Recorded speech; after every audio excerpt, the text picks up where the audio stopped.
উদাহরণ দেয় সরকারি কাজ কেমনে হয় দেখেন।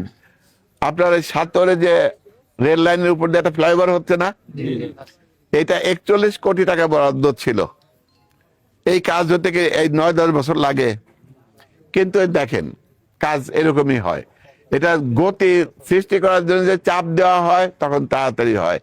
আমি প্রায় 6-7 মাস ধরে এই রোডস অ্যান্ড হাইওয়ে ডিপার্টমেন্টকে একেবারে মন্ত্রণালয় থেকে শুরু করে আমাদের ফরিদপুরের ইঞ্জিনিয়ার পর্যন্ত আমি খালি গুতা মারতেছি। গুতা মারা বুঝেন তো, বারবার বলতেছি এটা হয় না কেন।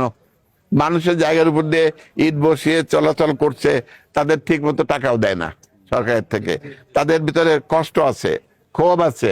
এটা জানার পরে এখন আমরা 3বার টাইম দিছে যে জুন মাসে 30 তারিখের ভিতরে হবে, হলো না। বলছে জুলাই মাসে হবেই, হলো না তো।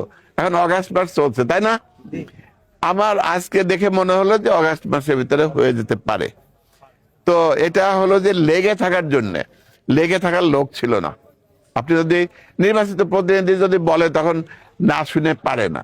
এই জন্য আমাদের সরকারি কাজের গতি সৃষ্টি করার জন্য চেষ্টাটা দরকার, তাই না?